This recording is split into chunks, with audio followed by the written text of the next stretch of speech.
Rapaziada, palmeirense admite que o Flamengo vai ser pedra no sapato do Palmeiras. Se liga só no que o Neto falou do Flamengo, se liga.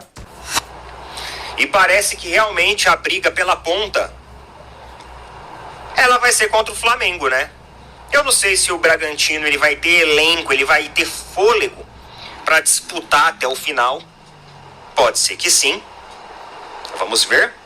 Tem muito campeonato pela frente, mas o Inter já está lá em 13º. Já é uma diferença de 10 pontos do Inter para as equipes lá da ponta. 10 pontos é muita coisa. Nós estamos falando de mais de 3 jogos de diferença. Então o Inter agora depende de uma série de sucessivas derrotas dos times que estão lá na ponta para poder alcançar. Só que a gente tem um elemento aqui novo, que é o Cruzeiro. E me parece um elemento que tem mostrado algo interessante. O Cruzeiro parece que está começando a performar bem, cada vez mais está adquirindo confiança. Ele pode ser esse terceiro elemento. Ah, Neto, mas o elenco do Cruzeiro é curto. De fato é curto.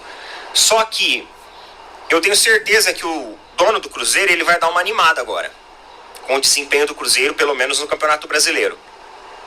E agora que a gente vai ter o Super Mundial, é a oportunidade para ele trazer ali mais 2 ou 3 reforços para tentar aumentar um pouco a amplitude desse elenco. Então o Cruzeiro, ele pode ser o terceiro elemento, aquele terceiro elemento que sempre aparece entre Palmeiras e Flamengo, sempre belisca alguma coisa, sempre tem esse terceiro elemento. Já foi o Atlético Mineiro, mas pelo visto também não vai ser mais esse ano. Já foi o Fluminense, já foi o Botafogo, que inclusive fez um chocolate para cima do Inter ontem, né? 4-0 foi em cima do Botafogo. Parece que o Cruzeiro está querendo brigar para ser esse terceiro elemento. Eu ainda continuo colocando as fichas ali em Palmeiras e Flamengo disputando esse título. Isso por causa da amplitude de elencos. São equipes com elencos mais amplos e vai precisar de elenco mais amplo esse ano. Porque tem muita competição, tem muita coisa para acontecer do meio do ano para frente. Então eu ainda acredito que Palmeiras e Flamengo. Talvez o terceiro elemento seja aí o Cruzeiro, que existe um ponto de atenção. Agora, meus amigos, por falar aí, né, Flamengo e tudo mais, vamos lá, tem umas notícias aqui do Flamengo. Pro Flamengo, eu tava vendo lá no canal do Paparazzo Rubro Negro que o Atlético Mineiro, o Galo, está interessado na contratação do Matheus Gonçalves, conhecido aí por alguns como Motels Gonçalves. Meus amigos, vamos lá. Eu acho esse menino um ótimo jogador, um excelente jogador. E eu não acredito que o Flamengo deveria negociá-lo.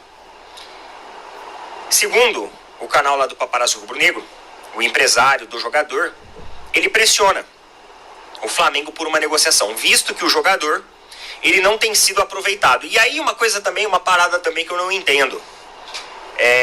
Por que alguns técnicos eles são tão resistentes a apostar as fichas num jovem jogador? Esse era um problema, pessoal, que o Abel Ferreira tinha, viu? O Abel Ferreira tinha. Se pegar aí há 2 temporadas atrás, o Abel Ferreira ele estava sendo muito cobrado para aproveitar mais a base. Ah, sobe a base para os caras ficar no banco. Ah, sobe a base para o cara não ser relacionado. Ah, ele mandou o Hendrick para Disney, sendo que a gente pode ter um moleque ali em campo, e ele mandando um moleque para Disney. E aí teve uma hora que parece que a ficha dele caiu, e ele começou a entender que a base ela é um aliado muito importante. Inclusive, o Palmeiras teve aquele arranque que levou o Palmeiras a ser campeão no Campeonato Brasileiro, muito em virtude do Hendrick, que muitas vezes chamou a responsabilidade, e agora o Palmeiras tem uma participação muito assídua do próprio Estevão. Então, eu não sei por que essa resistência em utilizar bons jogadores que venham da base. Nisso, quando a torcida fala em relação às escolhas técnicas do Felipe Luiz, eu até entendo. Porque eu falo assim, pô, o garoto joga bem. É jovem, tem ímpeto físico. O Flamengo, ele vem sofrendo com desgastes físicos de atletas. Então seria uma ótima opção você ter o garoto ali como um aliado. E aí, obviamente que o empresário, ele vai se aproveitar de todos os artifícios e de toda a atmosfera para incendiar isso e tentar atender os interesses dele / atleta. E dizem que o Galo vai fazer proposta.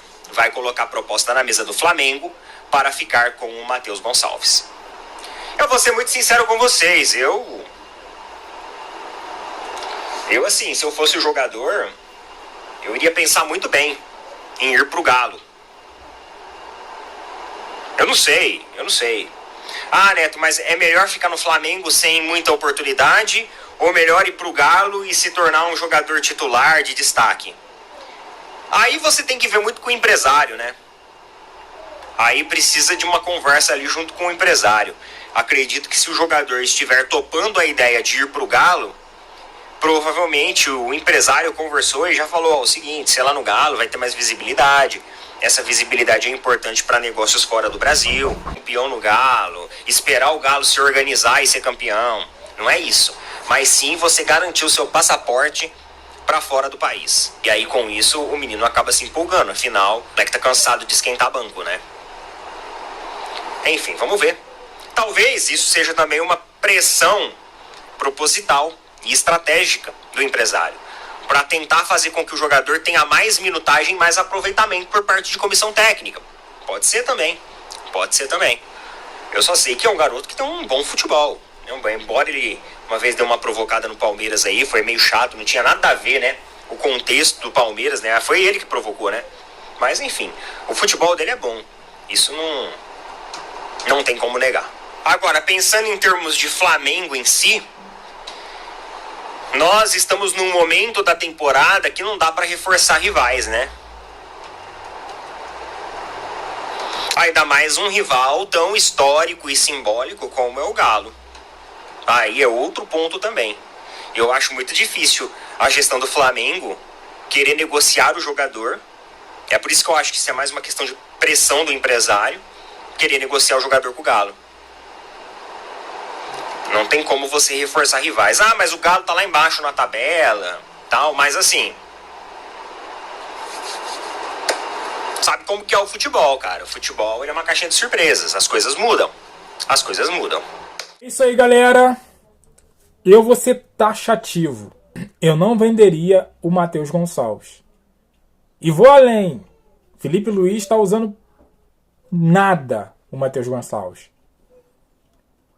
Cara, eu particularmente não sou técnico, não fiz curso, não fiz nada. Mas quando não tá o Arrascaeta, põe um moleque no meio, cara. Se eu não me engano, ele já jogou nessa posição. Por que não utiliza um moleque? Todo mundo vê que o cara é bom, pô. Será que tem alguma coisa? Alguma coisa extra-campo? E aí, você venderia o Matheus Gonçalves? Eu não venderia. Deixe sua opinião aqui, deixe aquele like, se inscreva, compartilha. E eu fico por aqui até a próxima. Valeu!